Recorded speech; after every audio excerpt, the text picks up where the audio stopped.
welcome back to Kimmel and Cox, your source for all things entertainment. I'm Keith Cox. I'm joined, as always, by my good friend Dylan Kimmel. We hope everyone had a great Christmas. It was a cold one. It was a very cold one. How about this weather, man? Gosh, it is like unreal. I haven't seen a Christmas like this in eons. Yeah, like the Friday and Saturday leading up to Christmas we were looking at like single-digit temperatures, and with the wind chill, it was like 30 below zero. So I hope you kept warm. Brutal. Yeah, I hope you kept warm during this. It's how was your Christmas? Did you have a good one? Yeah, we had a great Christmas. It was just pretty chill. We had my mom over. She was staying with us because of the weather conditions and everything. We were worried that we might not be able to get to her if she needed anything, because of the snow and all that. So we invited her to come over and stay with us, and that was really good. We had a great time with her, and just had kind of a chill day. We got up Christmas morning and opened our presents together, and made a bunch of food, and just snacked on stuff throughout the day, and watched movies and all that good stuff. So we did. We had a great time. So that's good. But I will definitely be looking forward to getting back to some more tolerable weather, which it looks like for sure the rest of this week. That's a possibility. It's looking like we're going to maybe get like around 60 degrees, I think, by the end of the week. So that'll be awesome. We'll be looking forward to that for sure. Well, anyway, if you missed last week's episode, we talked about the Indiana Jones franchise, so be sure to check that out if you haven't seen it already. There was a lot of good stuff there. And today we're going to be talking about the Knives Out movies, which that's relevant because a new movie just came out on Friday, the 23rd, which is the second in the Knives Out franchise. It's called Glass Onion, a Knives Out Mystery. And so we thought, what better time to talk about those movies than right now with that new movie being out. Yeah. But before we get into that, just want to remind you again to be sure to follow us on our socials.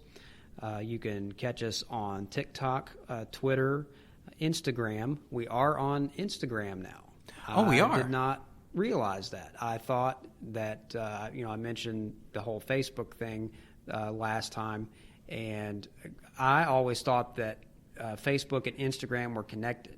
That I didn't think you could have an Instagram account without having a Facebook account, but apparently you can. Well, they are interlinked. They are like with the Meta. Yeah, it's because I guess it's the same. It's the same company or whatever. Yeah. But yeah, it's weird. Like the Facebook didn't go through, so the Facebook account is still suspended. But we do have Instagram, and I just stumbled upon that because we got like an email notification or something through the podcast email saying that we had gotten a new follower on Instagram, and I'm like, I didn't think we had Instagram. So there's no content on there right now. There's no photos or anything because I didn't know the account was up. I didn't know we had it. So we've only got like 4 followers on there. One of which is our good friend Brandon Austin. He started following us on there. So we're gonna have to put some stuff on there for you guys now that we have it. But anyway, TikTok, Twitter, Instagram, and right here on YouTube. You can also listen to us on Spotify, Amazon Music, Anchor, and RSS.com. So again, plenty of different places where you can catch the podcast, whether you're a visual person and you like to watch what's going on, or you just want to listen to the podcast, you got plenty of options to choose from there. Yeah, so maybe going down, having a trip with your family and everything, just have a listen to us on there. It'd be a great time on your commute to work, on your way home from work, on your lunch break, whatever. Just try to catch us where you can. And we do have those links down below in the video's description for you, so be sure to check those out. And most important thing, you will hear these 3 words a lot. We're going to be cramming them down your throat, but be sure to subscribe, like, and share. That's going to help us out tremendously. It's great that you guys are watching the show, listening to the show, and certainly all those views, really come in handy. But the big thing that we need is, we need subscribers, and we need you to hit that like button, because those are the things that YouTube really looks at to determine, is this podcast something that we think is worth sponsoring. Something like that. We could get to a point where we could actually have advertisers that want to, advertise on our show, and that just helps to keep the podcast going and to make it a better looking podcast for you guys. So definitely keep those things in mind, and certainly keep watching, keep listening. But be sure to hit that like button and that subscribe button, and tap that bell to make sure that you're receiving those notifications when a new episode drops, or when anything is being posted there. And let us know what you think. Be sure to leave your comments and questions for us. You can drop those in the comments on the YouTube video. Or comment on our social media pages. But we would love to hear from you. We would love to get your feedback, and just to know what you think of the podcast, or if you have comments or questions about whatever we're talking about that week, or if you have ideas about something that you would like to talk about, like us to talk about on the podcast. We can certainly take those things into consideration. We're always open to suggestions. So be sure to do that, and it's just a way for you all to join in on the conversation as well. We can do this all day, but we want to hear from you, and we want to know what you think, and we want to just kind of have that interaction going with all of our viewers and listeners. So, yeah. Well, let's get into Knives Out. So I had not actually seen the first Knives Out movie until we decided we were going to. Oh, really? To talk about it, yeah. So it's going to be interesting. Just to know what you thought about both movies, yeah. And kind of get that perspective there. So what was your impression of the first movie? Let's start with that one. I had to rewatch it. Honestly, I don't do much rewatching of movies because I end up replaying it in my head, and I know what happens. But I guess I have a pretty good memory when it comes to what happens in a movie. But I decided I'd go ahead and rewatch it. I mean, it's a good enough movie to rewatch. And when I went to see the movie the first time, I was already pretty excited. I'm familiar with Rian Johnson's work. Yeah. He directed such films as Brick. I don't know if you've seen Brick. Brick is pretty good. It's got Joseph Gordon-Levitt in it. Okay. And it's very fast-paced talking type of, old school type of modernized old school kind of mystery. Yeah. Right. You know how in those old classic mystery movies that they would be talking really, really rapid. Yeah, just very rapid fire. Just it's a very rapid fire dialogue in that movie. Very well written, and I'd say that was one of his. I don't think it was his exact first, but it was one of his first ones. It was the first ones one of his first ones that got really noticed by. And then there was there's the movie also starring Joseph Gordon-Levitt and Bruce Willis, Looper. Oh, I did see Looper. Yeah. Did you know that was Rian Johnson as also, or? I didn't realize that was him. But. And he also, I love the movie. Everyone else hated it. It was more like a split between it. Honestly, the modern franchise of Star Wars, the modern trilogy, whatever, they're not very good. But the second one, The Last Jedi, was really good because I had issues with the first one. But we'll get into that another time. That's like a whole other topic. But regardless, Rian Johnson did a phenomenal job on that, I thought. But because of the backlash they got from that, they went a different direction with the Star Wars franchise, and then he went off and did Knives Out, which honestly is, I think, probably the most creative of his films. And then it just got more creative when that sequel came out. Yeah.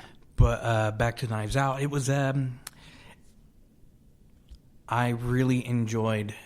I enjoy whodunit mysteries. They're really, really good. Yeah. My favorite whodunit, obviously, is, well, I don't know if you consider that a whodunit, but it's still a mystery. Sherlock Holmes, because that's sure. a whodunit, probably. He's the world's greatest detective. So. Yeah. But the formula in this one follows the Agatha Christie type of mysteries. Yeah, and I've seen some of those too. And obviously, Daniel Craig's Benoit Blanc is kind of like Hercule Poirot. I can't even say his name. Yeah. Hercule. Hercule. I don't know. It's like it's French. It looks like. It looks like Hercules. Without the S. Yeah. On the end, but it's I don't know exactly how it's Hercule Poirot. I don't know. That was a lot better than I could have done. Which also those are pretty. The ones with Kenneth Branagh playing him is pretty good too. Yes, I thought those are very good movies. But Daniel Craig is Benoit Blanc, which is a lot easier to say. I really enjoy that character.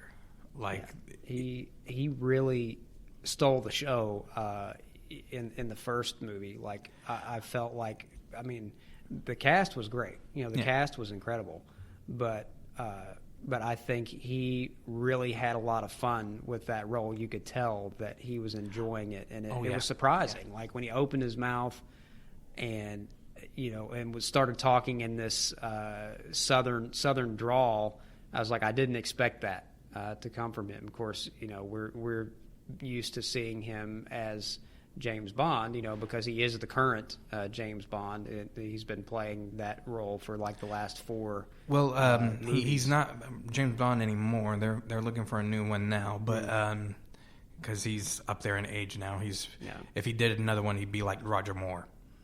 Yeah. Yeah, Roger Moore kind of took that probably a little bit farther than he should have. But no, I love this character. He is the only character that links the two movies. Mm-hmm. It's completely different cast in both films, so he's the only constant. The interesting thing about the Knives Out, the first one, that I really, really liked was the fact that it really does kind of do something new with the whodunit thing as well, which is the main detective isn't really the main character of the first movie.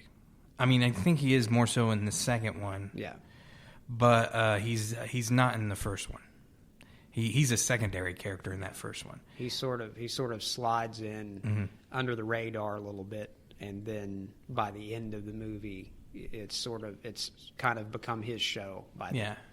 And it's an interesting concept. I really like that idea, especially with the fact that, one, it's a very humorous character, and there is maybe a little bit of a spark of like intelligence in there, but maybe it's intelligence disguised as being dumb. I don't know. You don't really know that until the end, really, because when he starts spitballing. And honestly, it was probably a good idea that I watched it a second time. Because when I watched it the first time, I did not comprehend, because it was kind of like, what? How did he figure out that she was a good nurse, and and that's a bit of a spoilery. I haven't spoiled it, right? Still? Well, that's okay because I said from the beginning when we started doing this podcast that if you haven't seen the movies or shows or whatever it is that we're talking about, then definitely don't watch, because we're not going to worry about giving out spoilers or whatever. We're just going to just kind of free flow talk about these things, plot details and all that stuff. I'll even forget that it's a spoiler at some point, and then afterwards I'll be like, yeah, it's like, did I just give that away? So we don't want any hate mail if it ends up being spoiled. But it was. I had to give it a second watch because I couldn't comprehend how he solved that case, and then when I watched it the second time, I was like, oh, it makes perfect sense. Yeah, that was really, really smart. There were a lot of twists, which is what I liked. It threw you off guard at different points in the movie where you thought you knew where it was going, but then they threw a curveball in there, and so I really like that. I like that about a mystery movie. Interesting thing about the posters. I was looking at the IMDb trivia page, and then I went back and I actually looked at the posters to see if it was true. It's true. The second billed person in the poster is the murderer. Right. And then the "and" part, when it reaches the end, if you look at the posters with the credits, the "and" part is the person that's actually the victim. Yeah, that is interesting. Kind of like a dead giveaway. They're probably going to change that for the third one when they make that. But yeah, I mean, there are like so many people in this movie. You had Chris Evans. Oh yes, as Ransom Drysdale, who, again, a spoiler alert here, but he turns out to be the murderer.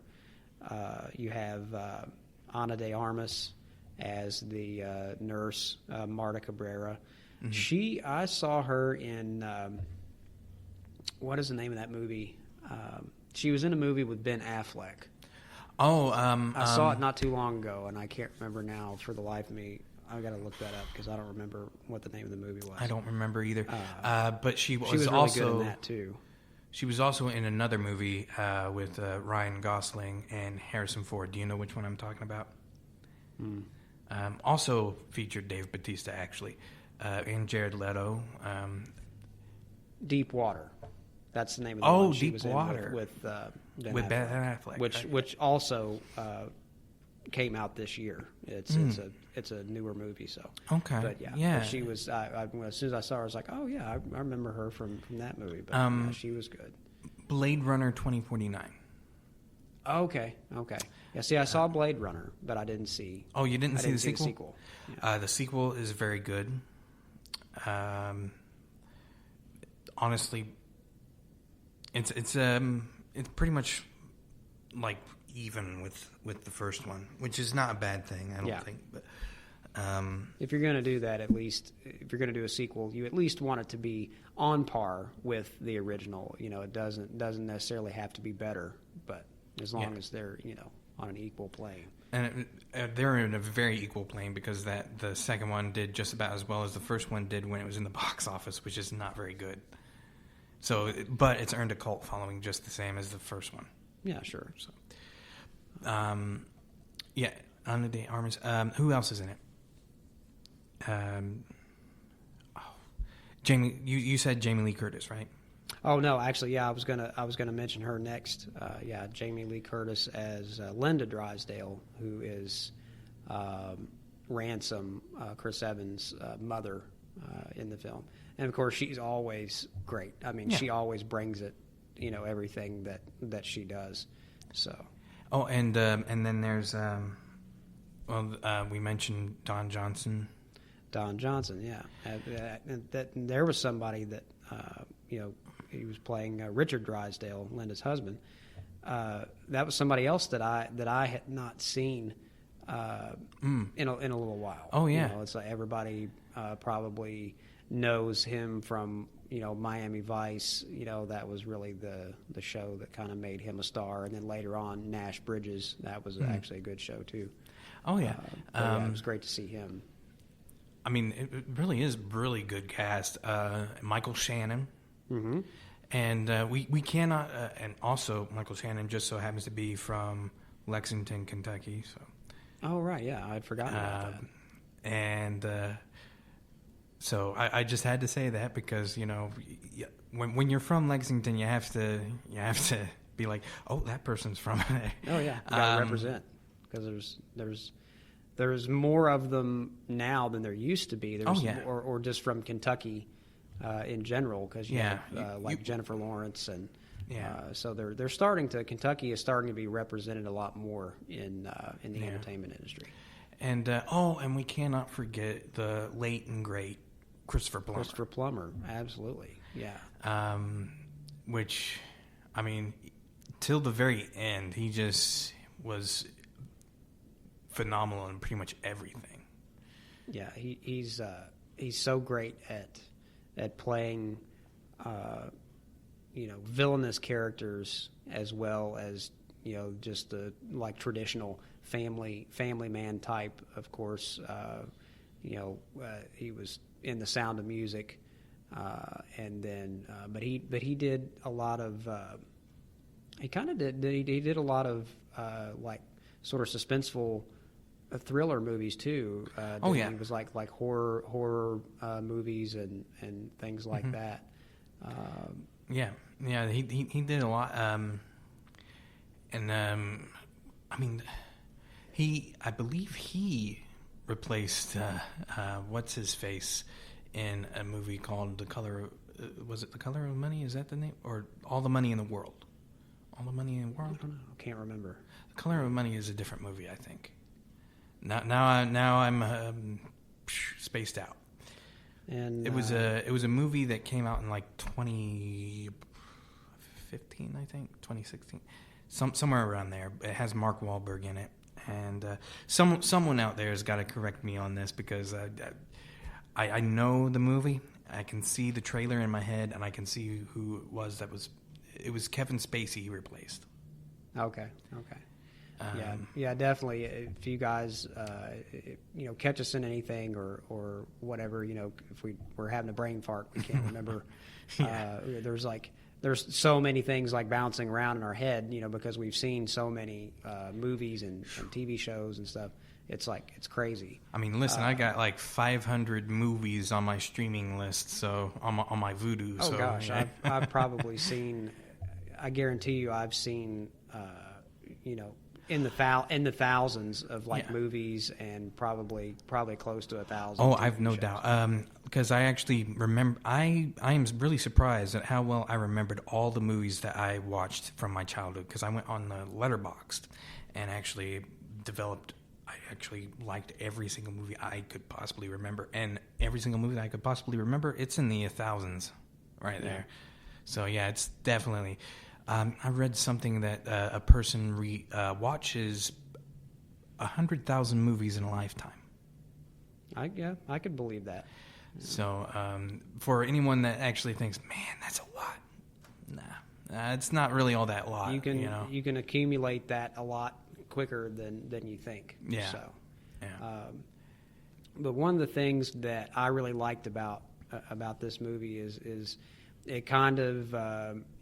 There were kind of some tropes there, like your typical murder mystery tropes. The whole thing about you have this wealthy gentleman who decided in his will to leave everything to his nurse instead of his family, because basically his family is just a bunch of assholes. They're all just, they all have their problems, but they're all just kind of in different ways. They're all sort of, shitty people. They're either they're entitled. You have the classic Tony Collette, who plays his his daughter or granddaughter. I think it's his daughter. It's no. I don't think because one of them. I'm trying to think. I think it's that's I think it was his daughter because she had a daughter. She had a daughter. And he was supporting her. She's the daughter-in-law through college. Okay, yeah, that's right. But yeah, that was the classic thing of like you have a spoiled kid or relative or whatever that just wants your money. They don't really care anything about you, and so that was sort of a classic trope with a mystery is like, he leaves everything to the person that they would least expect, but they did it. They did this in such a way that it was different than what you were used to seeing in a typical murder mystery. So they took that, what may have normally been a cliche and figured out a way to do it just a little bit differently. So I thought that was great. Oh yeah, and the way that Rian Johnson actually wrote it, man, he can write. He can really write. Like, and I'm kind of jealous because I don't know if I can write something like that. Don't sell yourself short, because I've read a lot of your stuff, and I think it's very creative. The thing with you is that you can't really put you in a box. You can because you can write for so many different types of genres. You can do comedy, you can do action, you can do horror, you can do suspense / thriller. So that's good. I mean, that's a good, definitely a good quality to have as a writer. So I appreciate that. Yeah. The craziest thing is like the level of thought that he put into this, just the way it would all play out, and not only that, he's not afraid to have funny moments either, because there's some funny moments. Just the dialogue from. I love there's a donut, like a donut. Right? Yeah, the donut thing. Like I couldn't even repeat that dialogue now if I tried. But it was so great. It was like one of those classic comedy things where a character is he understands it in his head and he's trying to explain it to somebody else, and they're just kind of looking at him like, "What you're talking about?" The hole. There's a hole in the donut, and that hole has another hole in it, and it's like he's trying to explain his logic, in figuring out the answer to this mystery. But yeah, that was great, and I loved with the Ana de Armas character Marta. I love how she throws up every time she lies. Wouldn't that be very useful in real life? That would be terrible. Like, just imagine that. I mean, it's good for the other person, because if they're trying to get the truth out of you, I mean, you can't get anything past them. I mean, but it's a very unfortunate side effect of lying. But I just thought that was like so great and so everybody knew that. That she was lying, because I guess it just turned her stomach so much that she couldn't. She probably can't do very good at getting birthday presents and Christmas gifts. Right. It's like, oh, I love it. Just everybody would be pissed at her, be like, but I thought that was a great. There's a lot of really fun moments like that in the movie. Some comedy along with the with the drama. It was a nice little mix there. And I mean, oh, geez, it's one of those things that's like Daniel Craig really is having fun with this. Even on the sequel, Dave Bautista was saying the exact same thing about him. Like, he's having a whole lot of fun. He can tell. And it's so funny because I think we said this on the last podcast, though, or maybe it was the second. I think we said it several times, maybe. But the audience can tell when you're actually having a lot of fun. Oh, yeah, for sure. And in turn, they will have fun.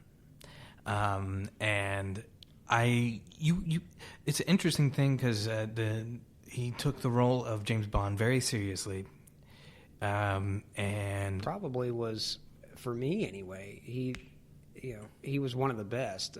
I would probably place him like maybe third behind, Sean Connery and Pierce Brosnan. I actually liked Pierce Brosnan as James Bond, so I would put Daniel Craig probably third on that list as the best James Bond. Yeah, he's definitely in my top 3 as well. I do like him a little bit more than Pierce Brosnan, so he's just edged there. But yeah, he's definitely in my top 3. Yeah. But it was nice to see him in a very different sort of role, and someone who again is very very likable and very comedic, and just to see him having fun with that. So I was really happy to see that he came back for the sequel, because I didn't know if he would. So let's get into that, talking about the new movie, since that's perhaps a little bit more relevant. Glass Onion. Glass Onion, yes. Which the title comes from let's say the intended victim of the murder in the new movie. He's extremely wealthy, and he has invented what he thinks is going to revolutionize fuel. Was it hydrogen? There's hydrogen in there. There's hydrogen in it. Yeah, he's calling it clear with a K. Right. Yeah, and so he thinks this is going to, once it catches on, it's going to make fuel more economical, and so anyway, he's very eccentric, and he has built this massive home, this complex, almost entirely out of glass, and like the main house is this giant glass onion, and so it was really really cool, really interesting to see the way that all of that was laid out. An interesting thing about the title of the movies, both movies. I don't know if you realize that they were both named after a song. Oh, I didn't. Yeah, I didn't know that.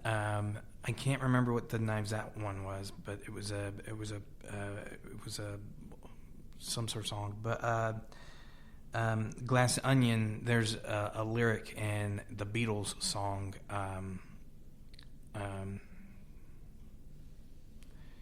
What is it? Is it Strawberry Fields? Is that the one? No. It's a Beatles song. And there's a line in there where I think it's a John Lennon one, where he mentions a glass onion. So that's where that came from, was from that. And actually, that very song is actually the song that's used at the ending of the movie. Okay. I'm not for sure if the song for Knives Out was the one with the Knives Out lyric or not, but it definitely was for Glass Onion. Yeah, this one was another one that just had a stellar cast. Oh, yeah. Of course, Daniel Craig is back as Detective Benoit Blanc, and Edward Norton plays Miles Braun, the eccentric millionaire and the inventor of Clear.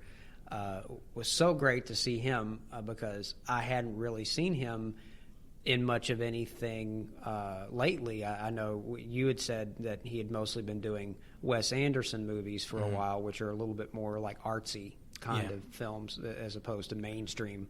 But certainly great to see him. I think I became a fan of Edward Norton from playing Bruce Banner in The Incredible Hulk from 2008. I think, this is just my opinion, but behind the late Bill Bixby, of course, and his portrayal of Banner was just masterful. But behind him, I think Edward Norton probably played that character the best. And it's such a shame that he didn't continue to play Banner in the Avengers movies. He was supposed to, but apparently he was... It would have been better, honestly. I mean, I love Mark Ruffalo and everything. And he's great, too. Yeah. But honestly, I felt like Edward Norton was much more closer to... He was very much like a thread between Bill Bixby's portrayal and the comic book version. Yeah, there was a nice balance there. And I think even Lou Ferrigno even said that he reminded him of Bill Bixby. He definitely had that same sort of quiet, sort of that quiet spirit about him, and so yeah, that I thought he was terrific in that. And so, but it was great to see him in this movie, and I thought he did a terrific job with this character and playing out all those eccentricities. A lot of other great people in this. Kate Hudson as Birdie J, who's a little bit. She's a little bit of a flake. She's a little bit on the a little spacey. A little bit ditzy. Side. But doesn't even know what sweatshops are. Thought they were. That was great. Her character invented these sweatpants called Sweetie Pants, and I guess they really swept the market, and she's on magazine covers and everything, and but that was so funny that her assistant who. Just to back up a little bit, the whole thing with this movie is that the Miles Braun character invites all of his friends to come to his home, that's on this private island, and he wants them to come to his murder mystery party. He's scripted this elaborate murder mystery where he is supposed to die, and they have to figure out who his killer is. But what he doesn't count on is that one of his friends, who has a twin sister, one of his friends actually gets murdered, and so her twin sister hires Benoit Blanc to find her sister's killer, and she believes that Miles is involved in that, and so. She pretends to be her twin sister to go to this party, and then she invites Benoit to come along and basically solve the mystery for her. Mm-hmm. And the funny thing about it is that he sits everybody down. Miles sits everybody down to explain the rules of the game and everything. Yeah. And Benoit He solves it. He solves it within minutes, because it just before the murder even begins. Right. Yeah. The game hasn't even started yet, and his keen powers of observation, he's like, oh, well, you've got this. There's this crossbow over here, and Birdie, is an expert, at an expert shot or whatever, and she's lined this up perfectly, with him, to kill him, and so he basically ruins the murder mystery party. But then everything takes a turn for the worse. We all figured that Miles is going to really be killed, but then there's a few twists and turns. Along the way, you have Dave Bautista, who's playing Duke Cody, who ends up being poisoned. Because Miles slips him, he switches drinks with him. And it's not even real poison, it's just apple juice. It's pineapple. Pineapple, yeah. Pineapple juice. Pineapple because juice. Because he says earlier in the movie he's allergic to pineapple. And so literally he just puts some pineapple juice in his drink and he falls over dead. You know what's an interesting thing about this movie too is that Daniel Craig's Benoit Blanc actually states earlier in the movie, they're discussing what their battle plan is, him and the twin, and he says, "Oh, what was Edward Norton's character's name? Was it Miles? Miles Braun. Yeah. And he says that no, he's too intelligent to go out and actually kill her himself. The twin. No, he's actually stupid. Yeah, we find that out later, that he's not really as smart as he believes himself to be. There's a flashback in the movie where he even says in that flashback, fake it till you make it. Yeah, and all of his friends are gathered there, and he talks about how he wants to be, he wants his name to be remembered in the same breath as the Mona Lisa. Like he has that, he's that egocentric that he wants to be famous, wants to be remembered, for all time, and he thinks that this invention is going to do it, and then his friends discovered that his home, the glass onion, that the whole space is actually powered by clear, but what we discover later is that it's actually highly dangerous, and it's basically just a big fireball waiting to happen, which ultimately is what happens at the end of the film. His home gets blown up, and now he realizes that he's got nothing. He's got nothing left. He's got nothing left to show for all of this work, all of his money. He actually owned the Mona Lisa thing. He actually has the Mona Lisa in his home. We discovered that there was, due to the pandemic, people were just not going to museums and everything as much as they used to. They were losing money, and so supposedly they sold him the Mona Lisa, and he's got it protected under this shield that that's supposed to be like, it's like anytime anything, if there's a fire or anything like that, the shield goes up and it's supposed to protect the painting so that he doesn't, because that's basically like an investment for him. I don't know if you've noticed this, but back to I'll connect it to the second one as well. But in the first one, there's a picture of a painting of Christopher Plummer's character, right? I don't know if you noticed this, but the facial expression on that painting changes as the movie goes on. I didn't catch that. Yeah, as the movie goes on, he, at one point it's like very, deadpan, and then very, kind of. I believe there's one where he's like kind of upset, maybe, but near the end he's kind of smiling. Yeah, and interesting thing. I don't know if you noticed this too, but when she reaches out for that little statue, that little clown statue thing. The facial expression on that changes too. It went from like just a plain. Oh, I did see that. I did see that. Like the statue kind of changes to like like an expression of surprise. It's like, oh shit. Yeah. So that was the exact same. It was like. Yeah. But that's funny about the painting because they talked about the Mona Lisa and how there was a you can correlate those. That supposedly, because of the way that it was painted, that you can look at it from different angles, and supposedly the expression changes. So it's funny that the painting of Walter Thrombey is the one that actually changes throughout the movie. So that was a nice little nod, a nice little link between the two movies there too. Yeah.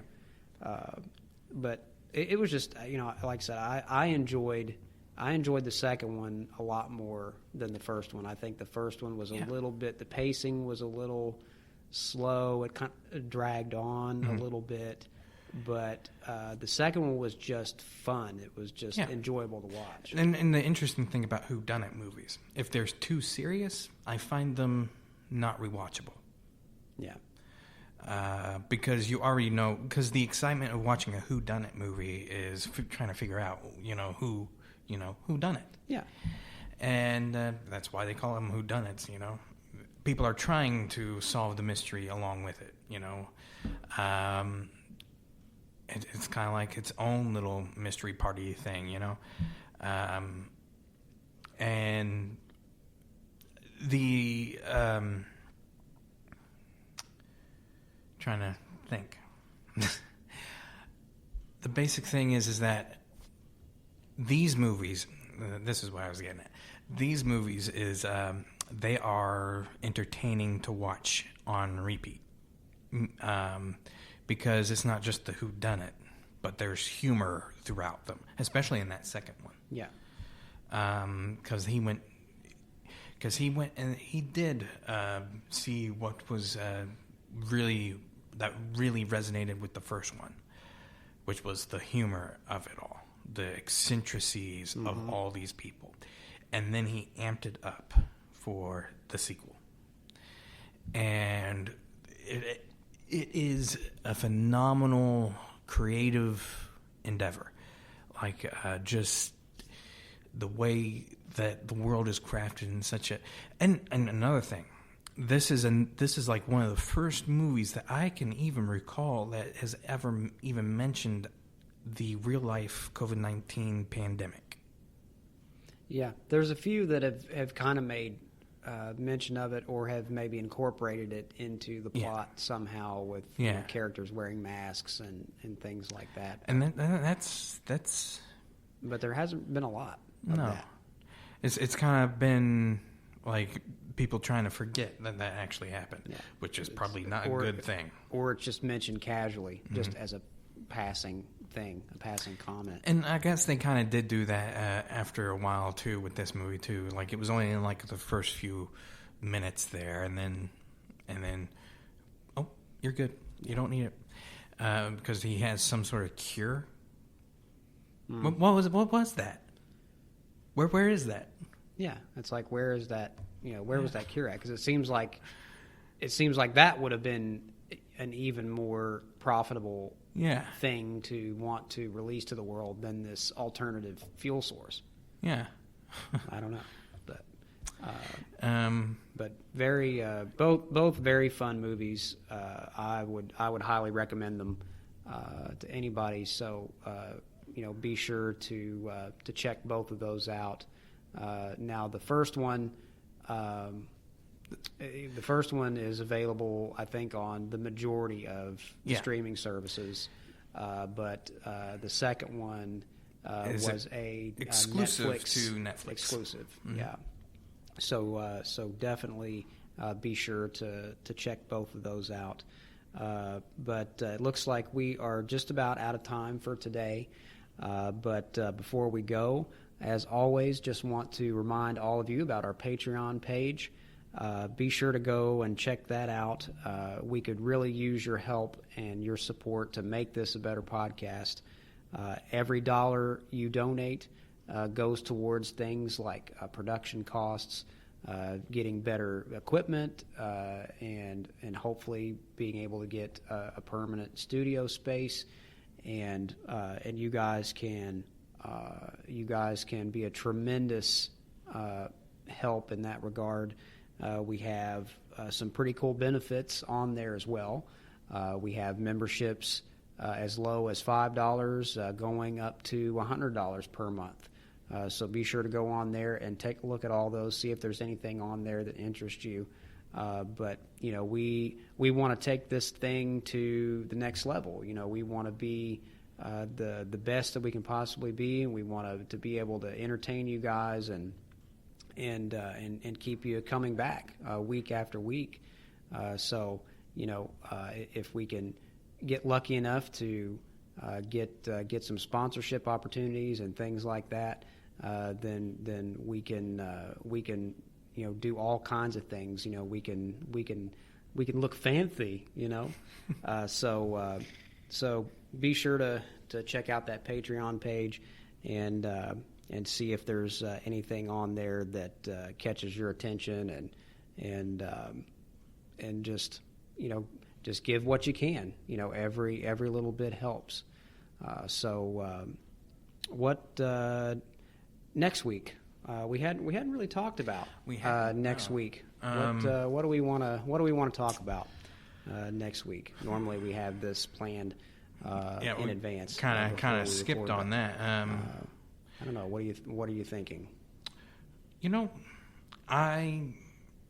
I'm very much enthralled by this movie. It's been on my mind a while, and I was going to do a review on it to hold on to. Right, to keep the podcast going because we had that scheduling conflict there. It just never happened. So I'm thinking, why not? Because I am very curious on what your thoughts would be over it too, because it seems very relevant on what we want to accomplish ourselves. So I think you know which movie I'm thinking of. If not, then I'll go ahead and say The Fabelmans. Oh, right, yeah. You did mention that.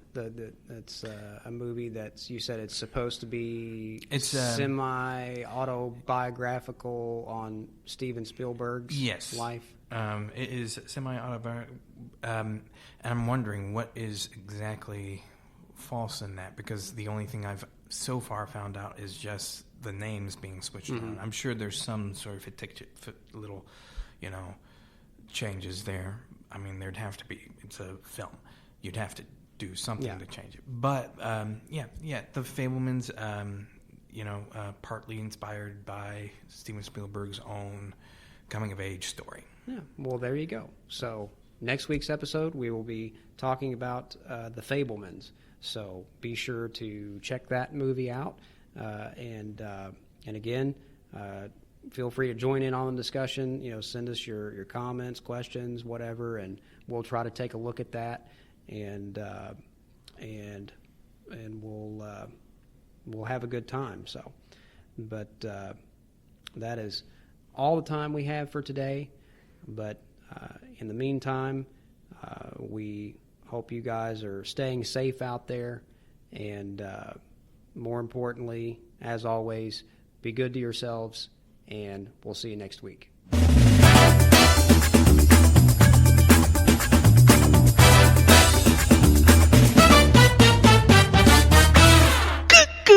You dipstick.